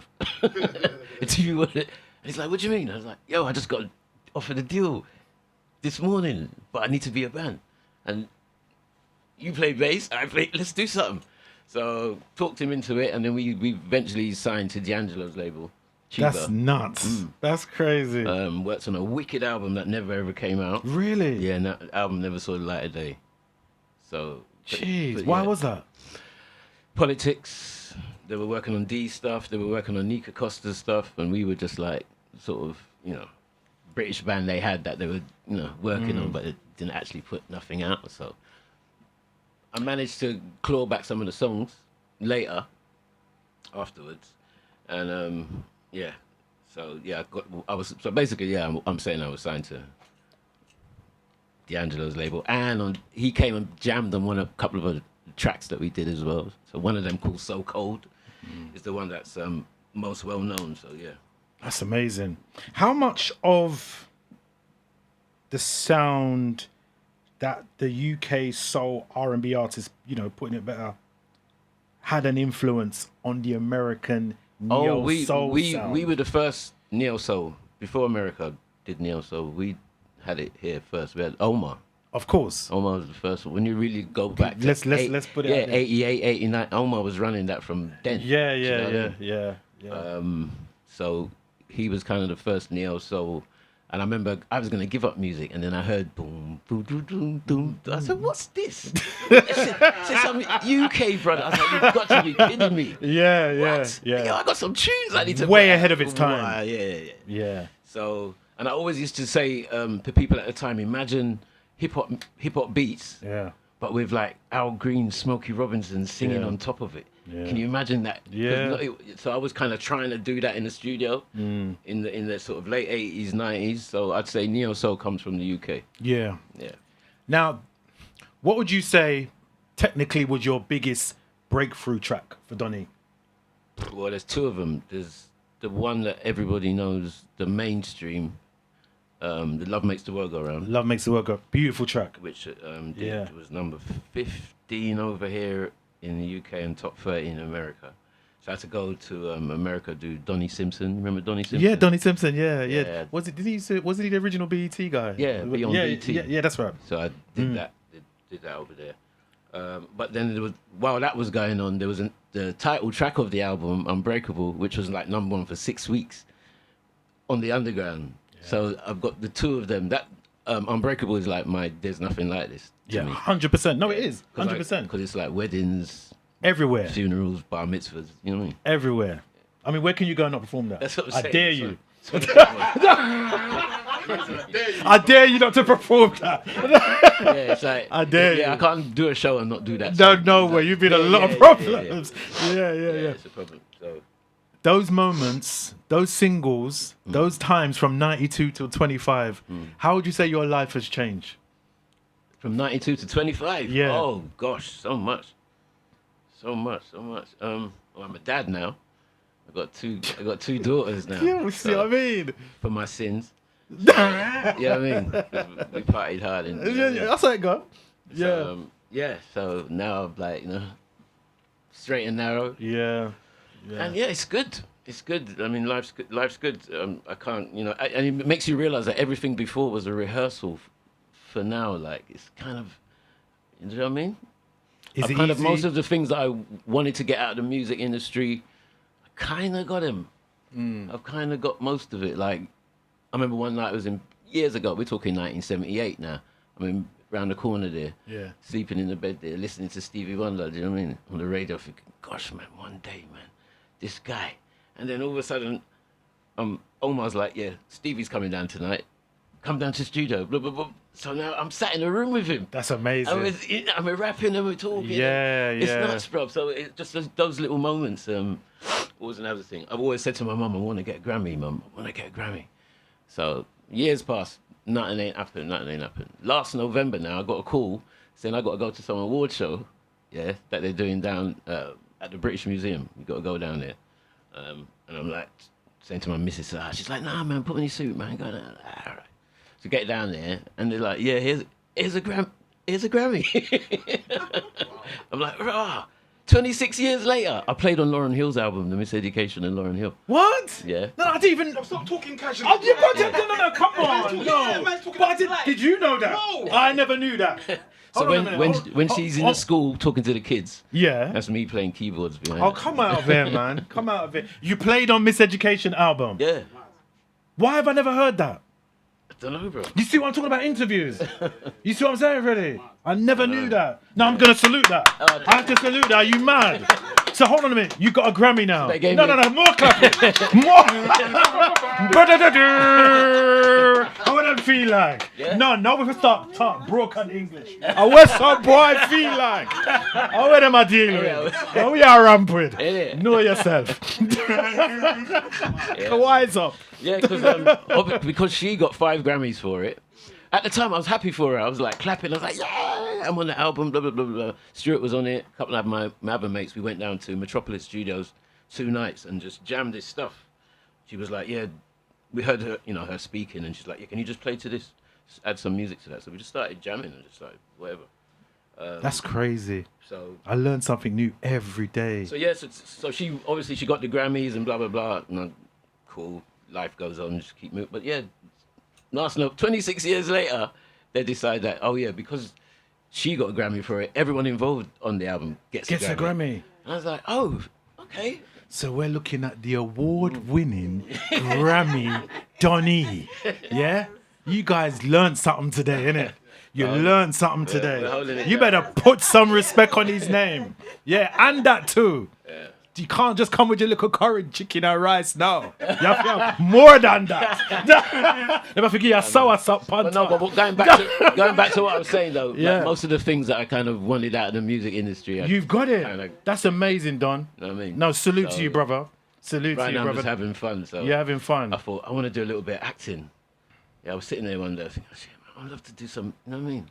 And then anyway, and then after my man Fredi calls me, but then we'll get into that after. We'll get into that. Well, let's talk about it. So before we get Fredi involved, because it goes smoothly to the acting. I like what you did there. Yeah. I like that. That's good acting as well. I like that. Let's talk about this single right up today because we haven't got that much time. Pull it up. Let's talk about Pull It Up. Pull It Up. Come on, tell me about Pull It Up. Valentine's Day. I was listening to the Jones Girls and I heard the intro. I thought, right, it'd be nice to just run a vibe on top of this. And I ended up, when you're in the dance and Who Wants the Rewind, this just felt like the vibe to do that on. So run it, bro. Run it. Let's run this. New tune.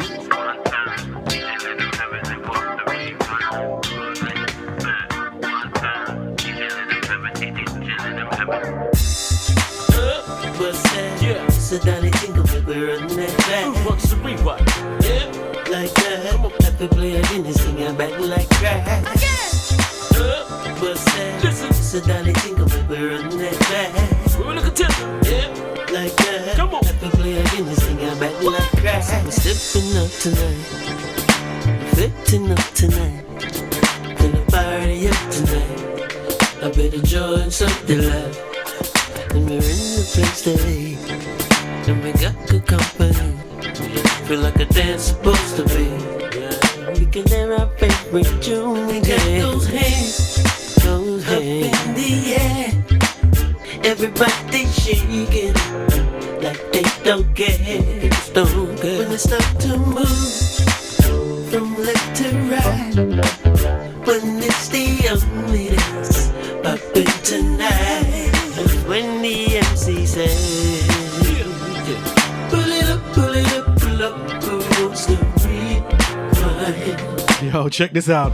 Yo, the track is cool. Pull it up. It's only right that we pull it up. Yeah, it's only right that we pull it up. Saturday morning, Universal Show. Grammy Award winner Donny in the building right here. JUSCOOLRADIO.com. What's that? Yeah. So down and think of it, we're running that back. Shoot bad, you know, shoot bad. Like that. Happy player didn't sing our back like crack. What's that? Listen. So down and think of it, we're running that back. We're looking at yeah. Like that. Come on. Happy player didn't sing our back like crack. We're stepping up tonight. Fitting up tonight. Gonna party up tonight. I better join something live. And we're in the place today, and we got good company. Feel like a dance supposed to be. We can hear our favorite tune. We got those hands up in the air. Everybody shaking like they don't care. When they start to move from left to right, when it's the only dance poppin' tonight. When the MC says, pull it up, who wants to rewind?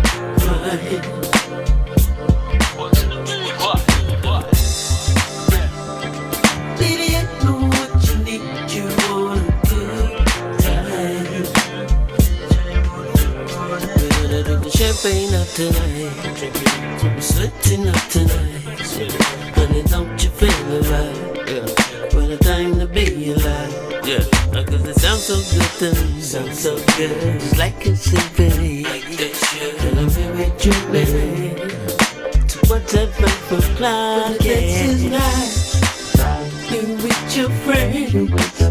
Like when nobody wants the night to end.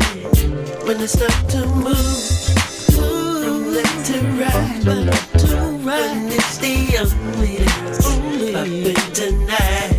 And when the MC says, pull it up, who wants to rewind? You want it, got it, yeah. Lady, I know what you need, you want a good time. Yeah, they said, I beg you, Mr. DJ, won't you pull it back. Crowd of people in the building, yo, they loving that. They say, Harlan, pull it's bad like a bullet. Who wants to rewind? Come back with it. Yeah, cause this one here is real nice. Make you diabetic, the sugar and spice. I hope you fixed your brakes. And you better wear your seatbelt just in case. Come on. Yeah. Woo. Pull it up, pull it up, pull up. Who wants to rewind? Who's to rewind? What?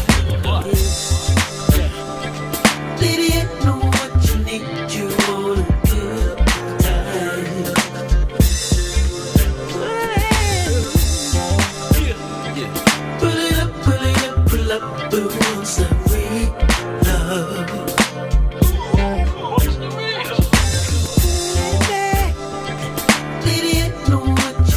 You wanna let it go. Yeah. Yeah. Pull it back. Who wants to rewind?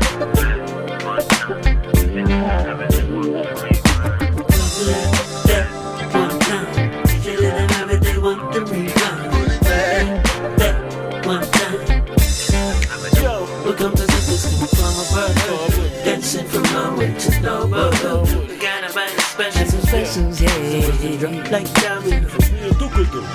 Welcome to get this thing sky high. Running the 37 right by. Oh, this is nice. Pull it up. New single from Donny. May 2025. Oh my goodness, what a bank holiday weekend. That is so nice. Yeah, it's out everywhere as well, man. They can go and get it everywhere, yeah? Yeah, everywhere. All right, cool. Let's do this. How are you gonna? All right, yeah. Come in. Come in. You coming over, yeah? Are you gonna? Are you wanna just share the? Yeah, I'm with my brother here. You know the way. All right, cool. All right, we does this.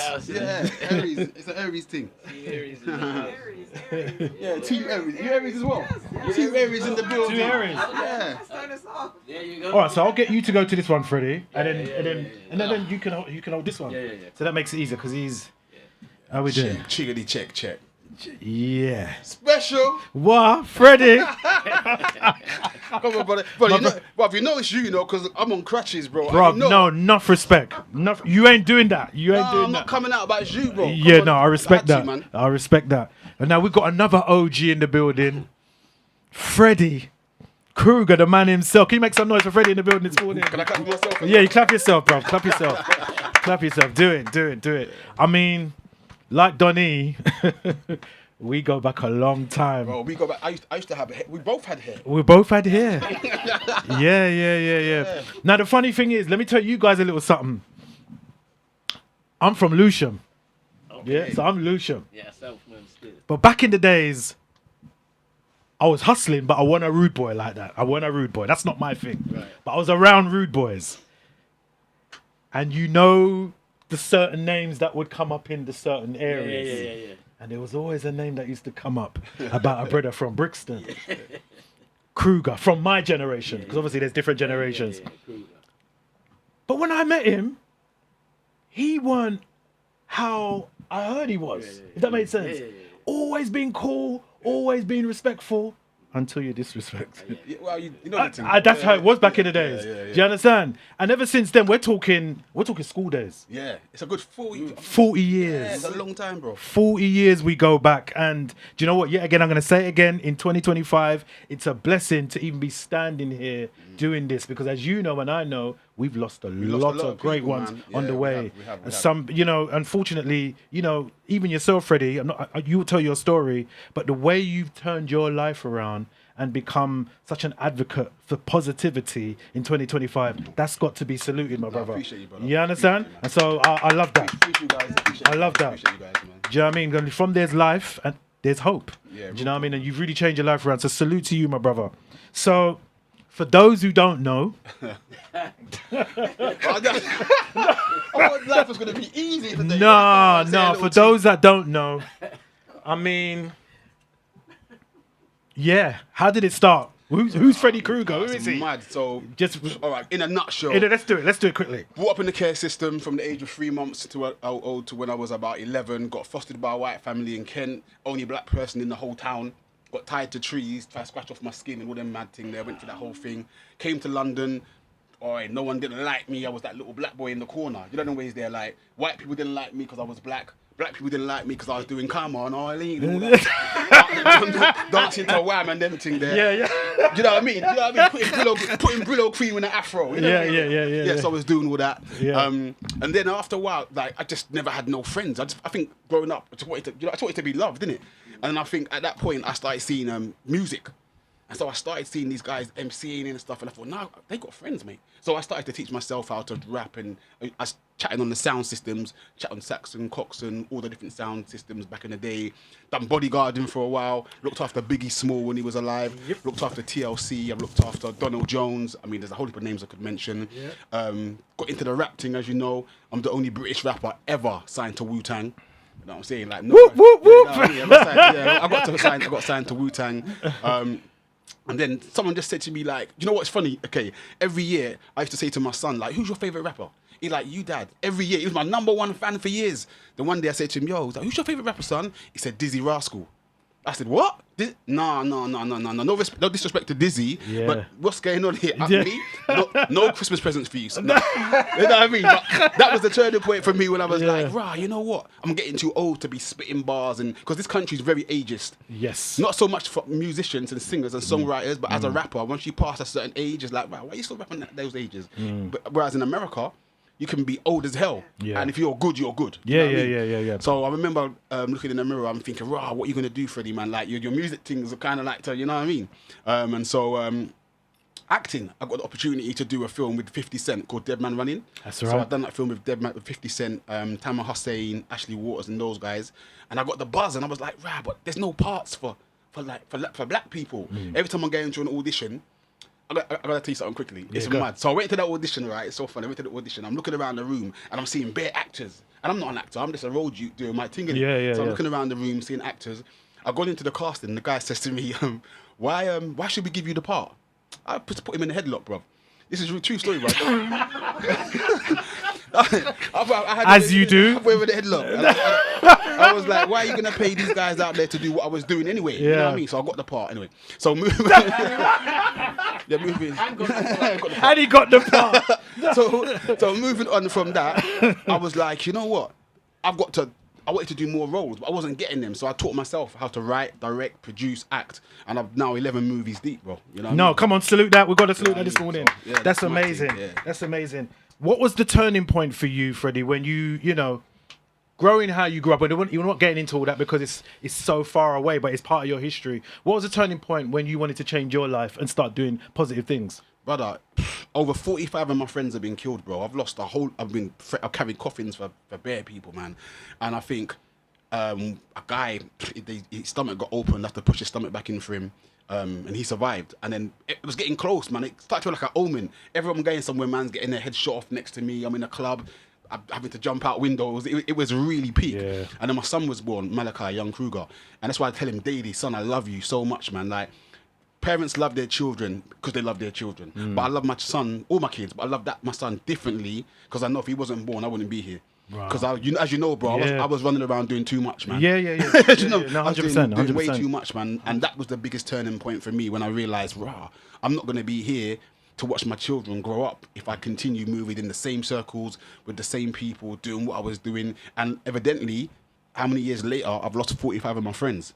So 45 friends, that's crazy. Yeah, bro, it's crazy. That's bro. crazy It's mad. and pointless. And when you look back at it, most of the time, what's it over? But it's always over rubbish. It's always over silly stuff, man. I think it's just silly. And even I go into schools now, I go into prisons, into yachts, do anti-gang talks. As you know, I do the Power of a Woman Awards and the Power of a Man. Just trying to honour our people, man. Like, we don't have a lot. So I try to give back as much as I can. Do you know what I'm saying? Yeah, 100%. In as many ways as I can, man. 100%. So here you are, 2025. I mean, we haven't got long this morning, but we had to get you here.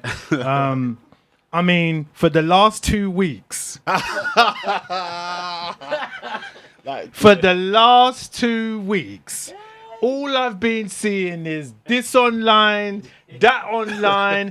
And listen, guys, don't pretend like you haven't seen what's been going on online. It's been going off. To the point of fact, I was getting ready for work one morning. And I was running a bit late. I switched on to Jeremy Vine. They was on it again on Jeremy Vine. Lorraine was on it in the morning. They were all talking about how this film directed by Fredi is causing so much controversy? Now we're going to get into it. Let's talk about this new film. Okay, so before we get to the questions, yeah. Can you just clear up what this film is about for those who don't understand what we're talking about? What's this film about? So it's a comedy about a man. I won't give away too much. It's a comedy about a guy from London who needs to get some money to pay for his grand's care home fees. He literally can't get the money from nowhere. He overhears some people talking about a plan. He goes to Jamaica to imitate a white Jamaican guy who's got loads of money and is a gangster in Jamaica. And so basically he has to go to Jamaica and impersonate this Jamaican guy to try and get his money to pay for his grand's care home fees. Okay, so one of the things I think you missed out there, it's not just a man, it's a white man, right? Yeah, it's a white man. Right, so let's put that in. Let's put that in. Sorry, yes. Yeah, because I keep forgetting because it's, yeah. So it's a white man. It's a white man. So the people who don't know understand, because I want it clarified. Yes. So there's no missing. Yes. No it's missing. It's a white man from London. Played by Peter Andre. Peter Andre. Right. He's a petty thief from London, played by Peter Andre, and he overhears a crazy elaborate plan to go to Jamaica and impersonate another white guy who's from Jamaica and to try and take his money. Okay. And that's the premise of the film. And it's a comedy. And it's a comedy, yeah, it's a comedy, man. It's a feel good with a good message at the end. I don't want to say too much, but it's a feel good comedy, light-hearted storyline. Glad you cleared that up. Why the backlash? Because I'm telling you what I'm seeing. This is the first time I've actually heard you say this. Yeah. It's not appropriate. It's offensive to Jamaicans. They don't appreciate it. Why does he have to go and do a film about Jamaicans? Why does it have to be called JAFAICAN? Why can't it be about something else? Why is it always putting Jamaicans in a bad light? These are the things I'm seeing. And it's flooding all over line and they're talking about it on Jeremy Vine. And I'm like, what's going on? I don't understand. Brother, so, I mean, to address a few of the things, like, so it's odd because for every one negative comment that we receive. We receive loads of people saying, wow, can't wait to see it. We're in a time where there's so much sadness and so much death and so much pain. And it's a nice time for people to laugh and, and have humour. There's no disrespect in the film whatsoever to Jamaica. Do you know what I mean? We put lots of money into Jamaica. So a lot of these big film sets, what they do is when they film in other countries, they bring in their crew, they bring in their sets, they bring in all that. We purposely made sure that we put Jamaica in a good light. We went over there. We used Jamaican crew. We used Jamaican actors. We used Jamaican sets. We didn't even build sets. We went to Jamaican locals and said, "Look, can we pay you money to use this? Can we pay you money so that everyone in the island would eat?" Okay. In regards to, I heard some conversations about we're taking the mick out of Rastas. Now, there's nothing in the film about Rastas because you see a guy with locks. You can't own a hairstyle. No culture owns a hairstyle. Yeah. You can go to Peckham and buy locks from the market. Do you know what I'm saying? And if it was a disrespect to any form of Rastas, I'm sure Sizzler wouldn't have invited us into Judgment Yard. True. So we sat in Judgment Yard and we filmed. Brother, you can't just walk into Judgment Yard. Anyone from Jamaica that knows Jamaica properly and knows about Sizzler's setup. You can't just walk into Judgment Yard when you feel like it and sit down there with your legs crossed and have on some the costume that Peter was wearing, right? And think you can take because he's very radical. Yeah. If that was the case, we would have got to run out there. I ran out there, and that wasn't the case. And so we was accepting it. We went for Oliver Samuels, like everyone that's been. Backlash, you're always going to get backlash. 100%. Because you can't please everybody. Yeah. But I can hand on my heart say there was no intention of offending nobody. Yeah. And are you shocked by the way it's causing or it's blown up so much? Do you know what? In that sense? I feel, do you know what? It's a weird one because I feel blessed that people are talking about. I mean, talking about the film, so I feel blessed. But I also feel blessed in the sense that it came from my heart. It wasn't like I've never set out to cause no. Do you know what I mean? I am a bit shocked that it's gone like that. Yeah. Because a lot of the calls we get and messages from native Jamaicans, they're like, what? We can't wait to see it. Yeah. Like everyone's like, I can't wait to see it. It's funny. And they get the whole thing that there's no disrespect in any shape or form to Jamaica. Jamaica just happens to be the backdrop. It could have been Ireland. It could have been Scotland. It could have anywhere in the world. It could have been anywhere in the world. It just so happens that I love Jamaica. And as you know, I mean, I would be the first to say I was the it's called JAFAICAN. I'll be the first to say I was the biggest JAFAICAN. I was the biggest JAFAICAN, but in the 80s. Yeah, coming from where we're coming from. In the 80s, I used to come out in click suit, bally, and she lap on ski there. Fredi Kruger, that'd be a problem. I was chatting on sound systems doing that. And then going home, and my mum said, Fredi, put the food in the fridge. You understand? So I was the biggest JAFAICAN. I was the biggest JAFAICAN. But being called a JAFAICAN for me was an honour. Because I'm like wanting to be honoured. You know what I mean? Like I love the culture so much, man, that I'm not quite there, but I'm kind of there. And I think there was a lot of, in the 80s, people that grew up like that. So yeah, this is really what the film was about. It just happens to be Jamaica's just a backdrop, man. And we show the country in a beautiful light in the film. And the thing is, you know what? Any coverage, as you said, is good coverage because I mean the film hasn't actually come out yet, and they're talking about it in the media. That's amazing. They're talking like they've watched it. This is my thing. Everyone's talking about the film like they've seen the film. People on my thing saying you should be ashamed. No, you need to talk this. Yeah, I've been getting it as well. Is this on? I'm taking bullets for Fred. Well, you're taking bullets for yourself because you're in it. Yeah. I was just about to say that because hold on a minute. How did you get Donny and how did he end up becoming a feature? You know what? All right, so real talk. I've always loved Donny from day one. One of our icons in the UK and always talented. I've always wanted to work with him, i.e. on music or in a film. So when we started looking at JAFAICAN, there's a scene in the film when I thought, you know what? It's about giving people. Like I'm about legacy building. Like so to go back with my mum, I've done the film before this. My mum passed away, and I wanted to put her in the film so that no matter what happens now, 50 years down the line, she's immortalised in TV. God rest her soul in peace, and that's man. my thing. Yeah. So now, my people, them like Donny's my brother. You understand? And like for me, it's like no matter what happens, his children, his children's children, his children's children's children will now always see Donny in a film. Amazing, love that. You understand? Love so that. I tried to put my people, and as well as that, he's very talented. And I just thought, you know what? Sometimes you got to do things which are bigger than yourself. Yes. Do you know what I'm saying? And I just feel like with JAFAICAN, there was a part, it came up and I said, nah, I don't want no one else for this scene. And it just worked well and it just, it's a good scene, it's funny. And again, it's just, it's a feel, listen, I want people to watch it. It's a comedy, man. Yeah. It's a feel-good fun film and there's no disrespect in it. Now, have you actually seen the final cut to the film? No. Right. I can't wait. So, is his mic on? Is he on?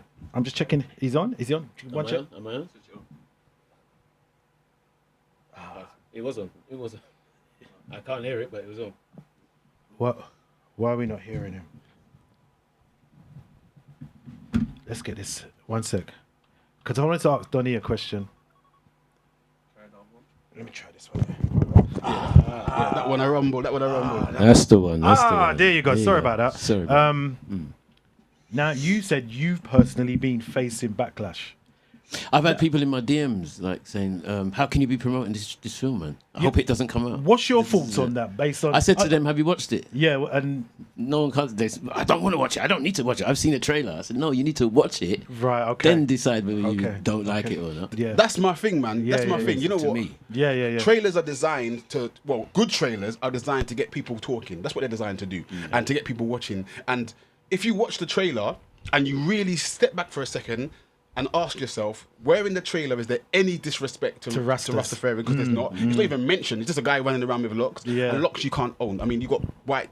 Then some people are saying, oh, there's no white Rastas in Jamaica. With black locks. Yeah, which is mad for a scene also. Then you've got some people saying that I'm an African, how can I make a film about Jamaica? Yeah. The person that made The Hobbit, did he have to be a Hobbit? No, I'm just trying to work it out. Did you have to be a Hobbit to make a film about a Hobbit? Do you know what I'm saying? And most of the big black films that come out are written and directed by white people. Yeah. So make it make sense, bro. You know what I mean? Selective outcry. Yeah, man. Yeah, selective outcry. But for all you guys out there that are supporting the film, you know what I mean? Thank you. Much love, man. Has it been easy to get into the film industry as a director? Have you had to face a lot of adversity trying to get in? Do you feel like you get blocked out like they do in the music industry? We don't want. Who's this? No. Yeah, we don't want him in. I get that because I'm not orthodox. Most of the people that do film went to film school and learnt this and learnt that. I'm just a guy from the end who taught myself. Right. I mean, this film I wrote, directed, and produced. I made 11 films, but I taught myself. Right, No that's schooling, amazing. no studying, no lessons. Just me wanting to do something and someone telling me that I couldn't. Don't ever in your life tell me I can't do something. Yeah, 100%. I'm not that guy in it. So 100%. You know what I mean? Don't tell me I can't. You know, back in the day, man said you can't come in the club. What? I can't come in. Give me You 5 mad. seconds. We're coming in. innit? You're coming in. Yeah, You're so it's coming the same in. mentality. You know what I Yeah, mean? So yeah. like, I just took that same mentality of I can't, and to, no, I'm going to make a film. Yeah. And we've got another big film coming out at Christmas with Leon from Cool Runnings, Cynthia Bailey. You know what I mean? So I'm just, you know what? I want my amazing. people to smile and be happy, man. It is a bit sad when I see the backlash, but the real talk of it is that there was never no intention. Like, I want our people to smile. That's why I do the award shows. That's why I give out all these awards to the community. This is the reason why I do that, to uplift our community. It's never meant in any shape or form to make people feel low or sad. I love that. Now, for any young aspiring person wanting to get into film, particularly directing in your field, what would you say are some of the attributes that they would need to fulfill that dream? Right, one of them is tenacity. You need to be thick-skinned, man, because as you can see, when people start to hit you up with you're this, you're that, and you're that, and all these keyboard warriors and all these trolls, you have to be able to just brush it off, and it doesn't mean nothing. I have certain, I guess, mottos, which are, I don't do ifs, I just do hows and whens. I work out how I'm going to do something and then decide when. I don't try. If I'm going to do something, I'm going to do it.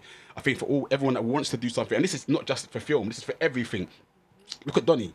Donny's been doing this thing forever. And at one point he was going to give up. And you're not defined by where you are. You're defined by where you end. If you look at Malcolm X, you look at Maya Angelou and these people. If they had died at the age of say 21, 22, people would have been saying, "He was a drug dealer, man, and she was a prostitute." And rare. But they went on to fulfill their life and then become celebrated. Powerful men and women of colour. 100%. So my point being that if you're at a point in your life now where you think, things ain't really working, and never stop, keep going, because where you will be in the next 10 to 15 years are not where you are now. Yeah. So just keep going, man. Just don't stop. Individually, Donny, what would you say you've learned about yourself after 40 years in the game? What have you learned about yourself as a person? What I learned about myself. That's a deep one, man. I've always been headstrong. I've always known what I want. So I kind of sort of pat myself on the back for believing what I believed back in the days, or else I wouldn't be here now, kind of thing. Yeah. Like I've always, because my dad always wanted me to be a doctor. You must be a doctor, and I lie, yeah. That's what I figured. We don't need no music. Same old thing. And I'm like, no, Dad, I want to do music. So I kind of just followed. I was headstrong. I followed my heart, and I just kind of made things happen. I kind of, that whole thing, The Secret, when, like, if you think about it long enough and feel it, that you become it. So I've always been doing, speak it into existence. I've always been doing that. So I kind of just pat myself on the back. Well done, bro. What's the question again? Like, what have you learned about yourself after 30 years from music, making the transition into film? I think I've learned that I'm enough, I think I've learned that I'm enough, man. I think it's really hard. You have to come out of the care system and grow up feeling less than to really understand where I am now. So when I see all these comments and stuff, and I think to myself, like, do you know what? If you was me in my shoes, do you know what I'm saying? Coming from where I came from and stuff like that, I'm just so humbled. There's a lot of statistics like me that didn't make it. Right? 100%. You know what I mean? Some committed suicide, some are in mental homes, and on paper, I mean, my teacher said I'd be dead by 21. You know what I mean? And on paper, I'm not really supposed to be here. I got abused in care. Like, I'm not supposed to be here on paper, and I'm here.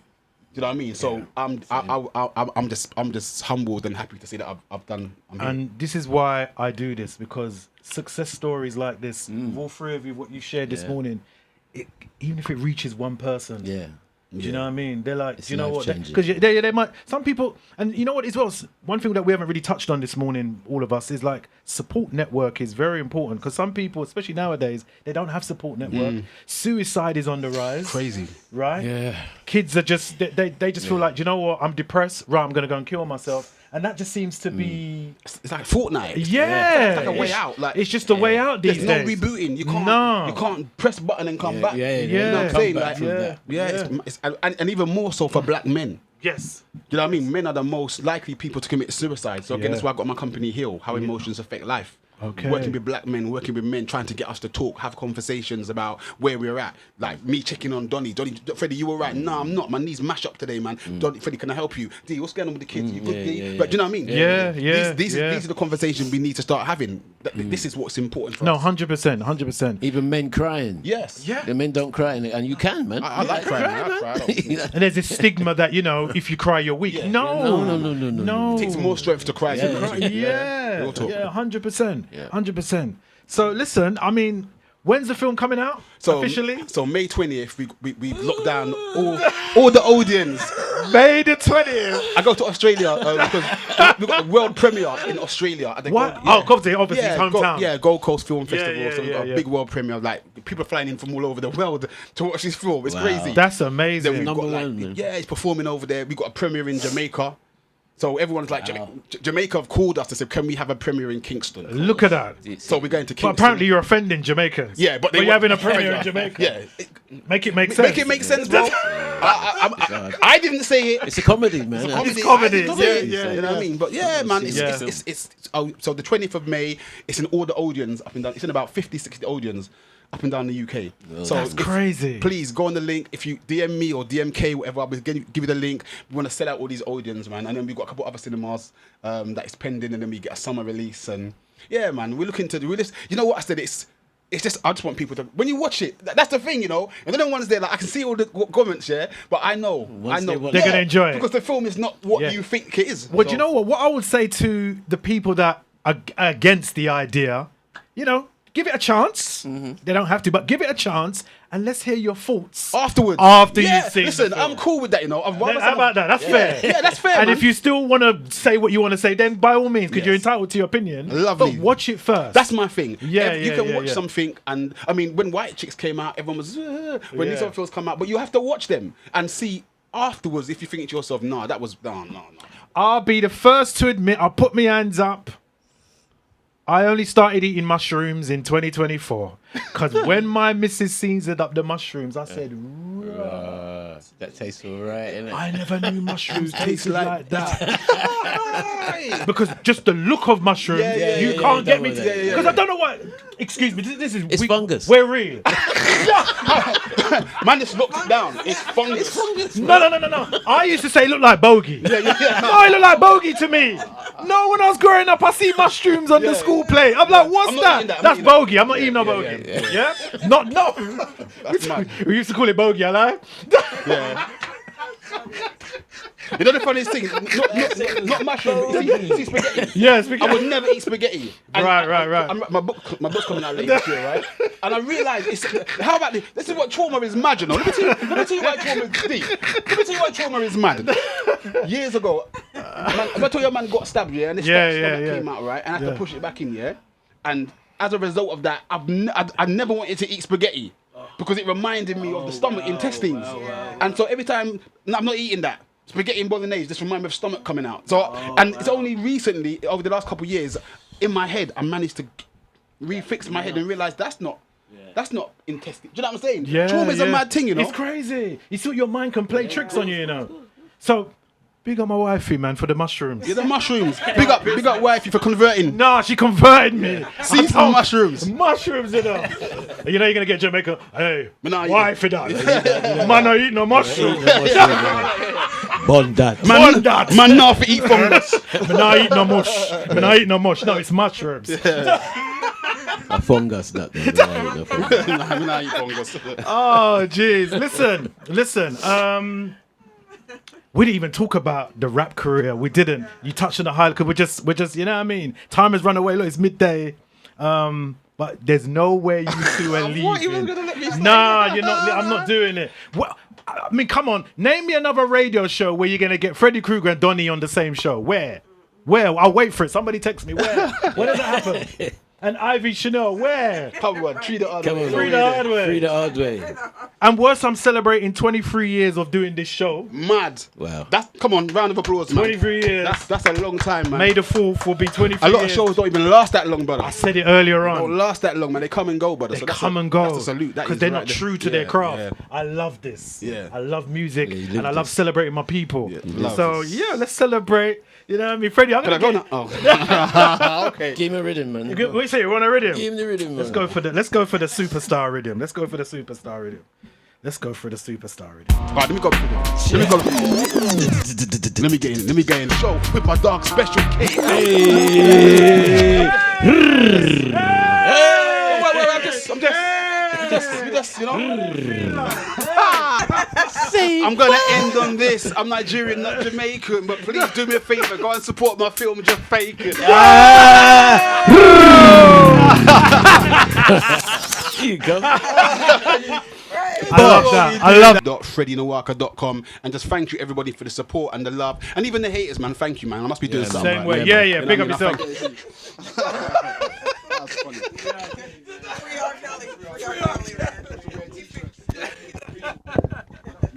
That was crazy.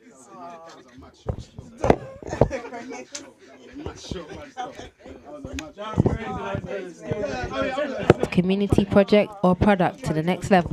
Want to reach a dynamic and engaged audience? Look no further than JUSCOOLRADIO.com. At Just Cool Radio, we offer the perfect platform to showcase your brand. Our diverse programming and loyal listeners are the ideal match for your advertising needs. Whether you're a local business, an emerging entrepreneur, we've got you covered. Want to add some star power to your event? Book Just Cool Radio talent to bring excitement and professionalism to your next big occasion. Our talented hosts and DJs will keep your audience entertained and engaged. Don't miss out on this incredible opportunity. Visit JustCoolRadio.com today to learn more about our affordable advertising packages and booking options. Just Cool Radio, disturbing the silence, catching the eyes of many.